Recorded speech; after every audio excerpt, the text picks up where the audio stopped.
This is probably one of the coolest pro mods ever built. This thing belongs to Craig Sullivan, and he calls this thing El Mero Mero.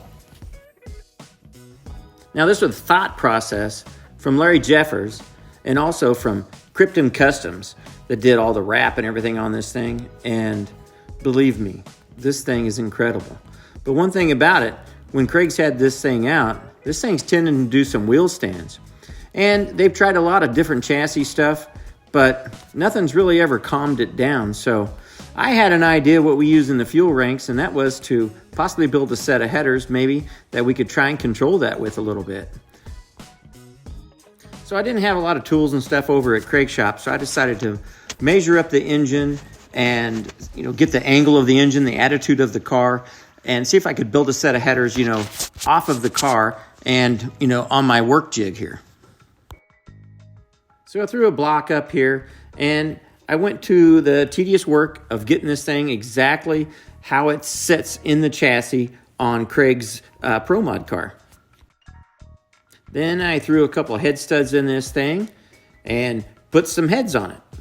Now these are the heads that actually Craig runs, and I just wanted to make sure that we weren't going to use a fuel head or something like that, where it wasn't going to have that attitude exactly like it is on the car. So before I could get to this project, Craig had already started on the driver's side header, which is the odd side. He already had chopped some stuff out of it, so I really didn't have anything to go off of that much, to jig this thing up per se. So anyway, but at least I had the passenger one, so I could get the ride height of the motor location, right, to the actual racetrack, and the attitude of how far back it was, so it's not in the way of the doors when you're opening it, and also in the front area where the tire is actually rubbing on this thing. So you think about it, that front header pipe is really close. And if you look at this header right here, you can see how pushed back it already is.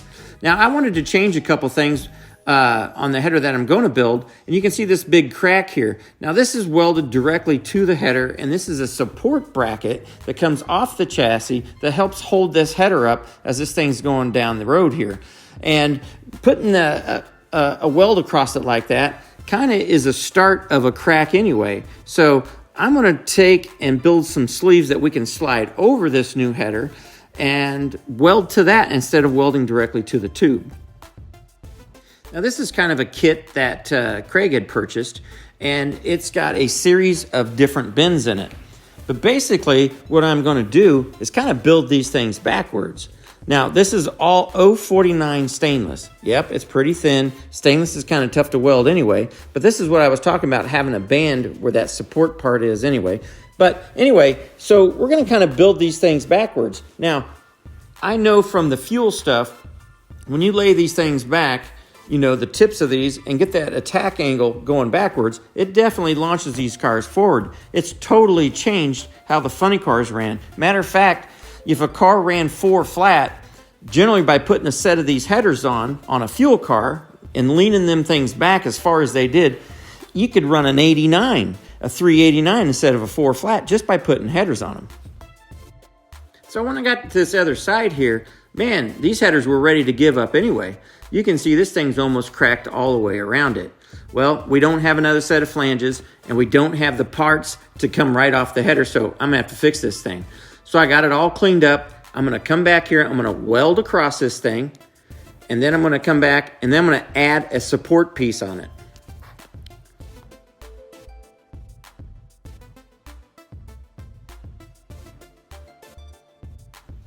You just have to take your time with this. You really can't put that much heat on these things or it just goes right through them. So anyway, I've got that where I wanted it. So I took another piece of stainless here, some square tube, and I notched it out and everything for the header, got that thing welded up, and now we got a good support on that front tube so it doesn't want to crack like that again.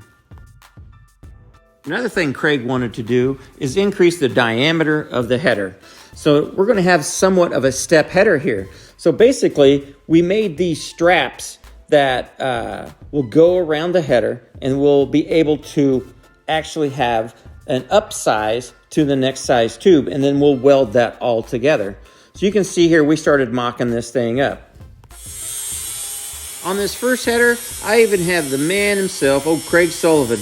He's in here helping me get this thing all set up and everything. And I tell you what, I took a hell of a fall and ended up jacking my wrist up to a point where I probably shouldn't have been using it. And that's a whole nother story. But man, I tell you what, it was really nice having him there and helping me get this thing done. So basically, when we set this thing up, not only are our bends different angles in the radius, but they're also differently laid back. And there's a reason behind that.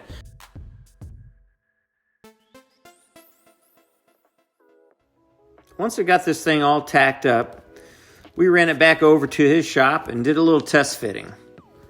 And it came out pretty good, although it's a little bit high. So we had to go back to the drawing board a little bit. We got that fixed, so it was on to the next side. You can see here, there's quite a bit of difference on the layback on these headers. Before, it had a thruster going forward. This time, we're going to try and hold this thruster to where it holds the front end down a little bit. So, on to the next side. What do? You chop these things up. And it's a pretty good little project.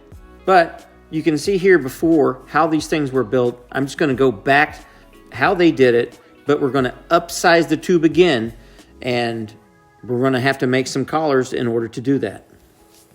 Here, you can see on the jig table, I had to change the fixture. Right here, I had to drop this fixture height because for whatever reason, I'm off about an inch in how much I need to be off the ground. And so I went ahead and took that fixture piece and dropped it down, and that's where the new header is going to sit. And also, I've dropped down from the header to know exactly down onto the table exactly where I can be back in all of these bends and how much layback I can have. I also know how far back I need to have that front pipe when the front tire is turning. So you can see here how we're doing these bands in order to step this tubing up. Basically, we took a piece of stainless and we cut it, and then we're putting it back around it, and then we'll weld that basically to the tube like that, and then the tube will slip over that, and we'll weld that whole assembly together.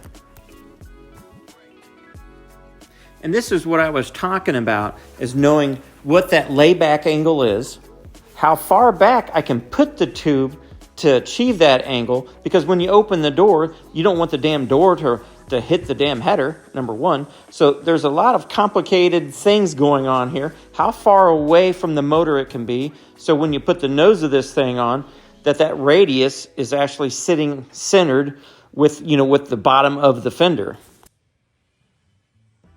So I'm double checking what my angle is on the odd side, because I want to match that on the right hand side as best I can. Matter of fact, also the amount of layback, the whole 9 yards. So you got to sit there and go back and forth and back and forth. And keep in mind too, when you start tacking this thing up, this thing wants to move.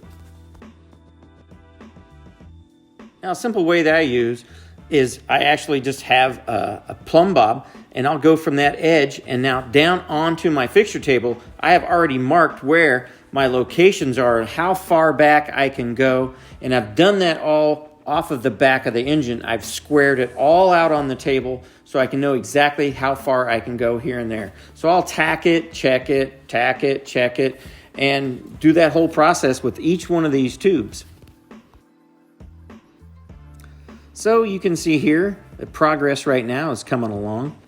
But you can also see that the layback on these are different. What I'm trying to do is stand these front ones up a little more so we can use that as downforce on the front wheels to help try and keep this thing on the ground. You can also see that they have more radius in them. They're turned up more even, and from the back tubes. So basically you would build these basically backwards is kind of how it is. So you can see here how much welding there is. These are all butt welds too.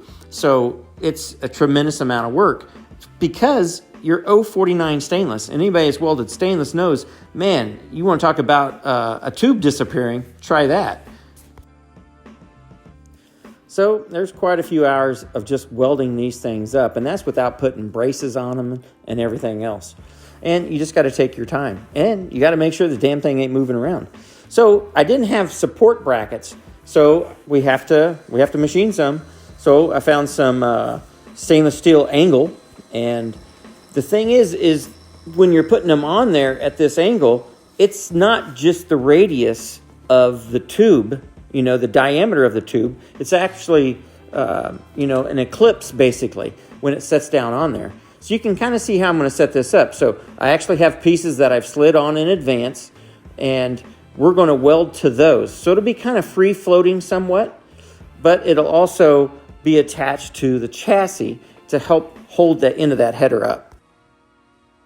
So now I'm going to weld that support brace to the flanges, or the, that extra spacer that I put on this header. And we're going to get those welded in place. Then we'll have to actually weld tabs on those for the support rods that are going up to the chassis. Then I made these little pieces so we'll enclose that triangle basically there that's on each end and just make that look real nice. So we're in the gun here a little bit. Craig needs to get rolling with this thing. So basically I'm just going to strap these things on the outside to hold that dimension for him. And he's going to take these things down to Orlando and give these things a test. You can see here the support brackets. This is what they look like on the car. It actually looks pretty cool. It's a big tube. Hopefully it makes a difference.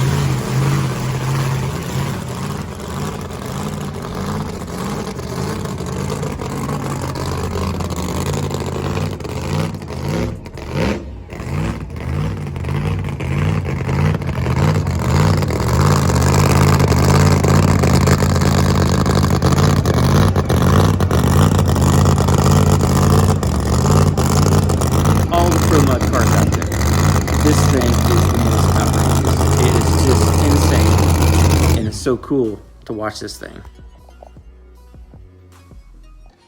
Headers fit nice and tight there, Rob. Thank you, brother.